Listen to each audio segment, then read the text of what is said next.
You know what still gets me sometimes? I'm a heart math resilience trainer.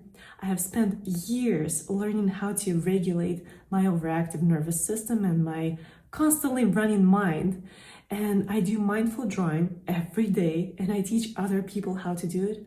And still, every once in a while, I find myself in those situations where my emotions go on autopilot. If you can relate to this, I've got a really simple way, but an extremely powerful way that you can help yourself. All it is just 3 words that I've got so ingrained in my mind that it comes up in the most challenging situations and pulls me right out of it, allowing me to redirect my attention and bring it back to where I wanted to go. You probably heard the phrase, where your attention goes, the energy flows.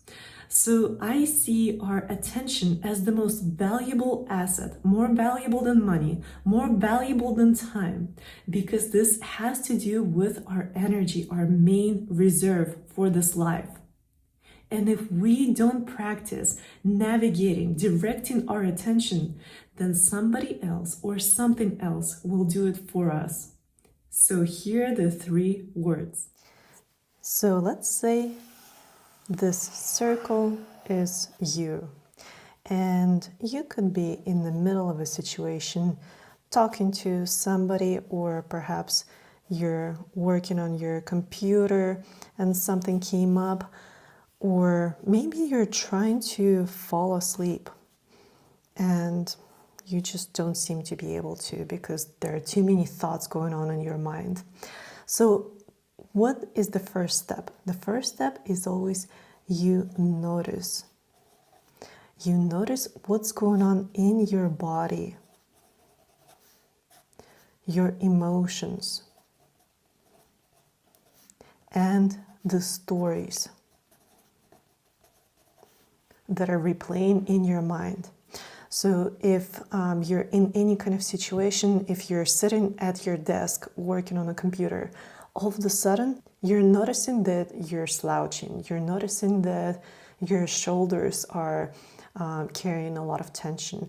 You notice anything about your body, how is your body reacting? Or you're talking to somebody and all of a sudden you don't feel so good in your stomach.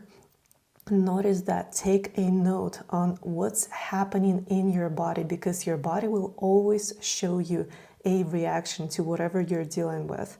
Also, you can notice your emotions, your reactions. How are you reacting to this conversation in the moment? How are you reacting to the stories that are running through your mind? We are all masters of creating stories. We could all look, there could be 100 people looking all at the same situation, and every single one of us will have a different story about it. And every single story will have a different emotional undertone to it. So if we stay more self-aware and notice what's happening not only around us, but primarily what's happening inside of us, this is the first step to self-leadership. This is the first step to getting back to ourselves. So this is step number 1. Step number 2, we're going even deeper back inside ourselves. Step number 2 is breathe. So here we became more aware of ourselves, and now we can self-regulate. And sometimes even a single breath of taking a breath that is a little bit slower and deeper is already the first step to self-regulating. And if we can stay in this slower, deeper breath for just a little bit longer, we are already sending a message to our nervous system that everything is okay, we're safe, we can keep going, and there is no danger. So this helps us self-regulate in the instance, and by doing so, we're also creating a greater clarity of mind. We can think more clearly, so we are not in a reactive mode anymore. We can make more objective decisions in the moment. And the third step to bring us back within, connected to ourselves, is choose. And this is so important when it comes to self-empowerment. From this more self-aware and self-regulated state of mind and state of nervous system, we can choose how we want to either act or react. And reaction is the same as emotion. So this is the point of empowerment, where we can choose how we want to feel. Even when we don't have any control of the situation, we always have the control of how we're going to react to whatever is happening around us. And the person who's in tune with themselves, the person who is connected to their inner voice, is always going to choose a reaction that is more beneficial for them, for their bodies, for their minds. No matter what happens in life, nothing is worth it for you to keep draining your energy, to keep thinking about something that happened to you perhaps 5 minutes ago or even 5 years ago, and we keep going through that memory, making up those stories over and over and over again. But we always have a choice. We always can go back and choose how do we want to react to it.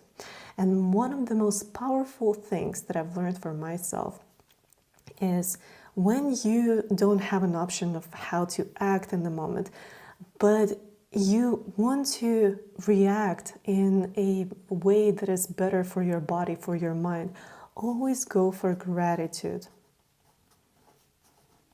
And even in the most challenging situations, you can always get back to your self-empowerment by choosing to be grateful. And there is always, absolutely always, something that we can find to be grateful for. No matter who did you wrong, no matter what happened in your life that doesn't seem fair, and you cannot seem to find the strength to forgive them, but you can always choose gratitude. Gratitude is like trusting that everything, whatever is happening, even though it seems like the most terrible thing right now, but it's going to lead you to something good, to something to be grateful for. And this is like sending a message to the future you, to the future that is waiting for you, that I know it's difficult right now. I know I need to overcome this challenge, but I am grateful for whatever is coming after it, because I know if I overcome this challenge, I'm gonna be even stronger, even wiser, and more experienced, and I can step into this next chapter of my life with a greater sense of empowerment. So these are the 3 words to ingrain in your mind and remind yourself in the easy situations and in the most difficult situations.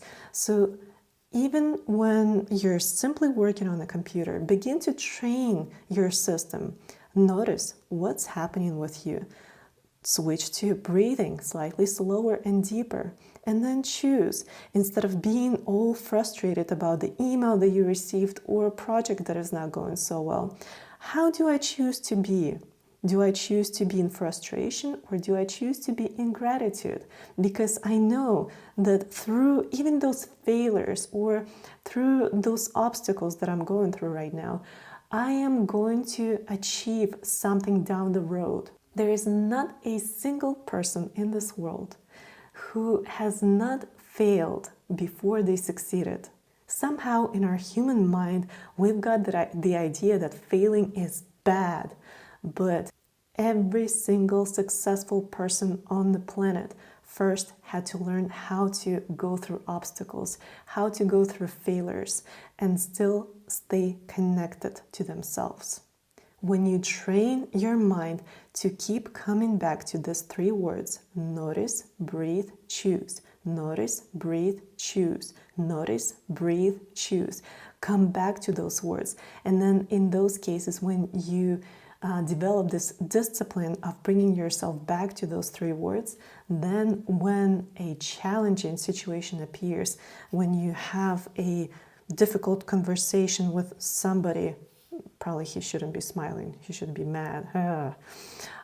When you when you have a difficult conversation with somebody, then those words will automatically pop back up into your mind and remind you that it's okay. You can come out of this self-regulated and not lose your energy on something that is not worth it. Learn to direct your energy if you don't want others to direct it for you. So if you found this helpful, I invite you to visit heartflow.life, where we draw our way from overthinking into clarity and purpose. We use a science-backed mindful drawing method that is especially helpful for people who spend a lot of time in their minds. You can find the link below. I'll see you there.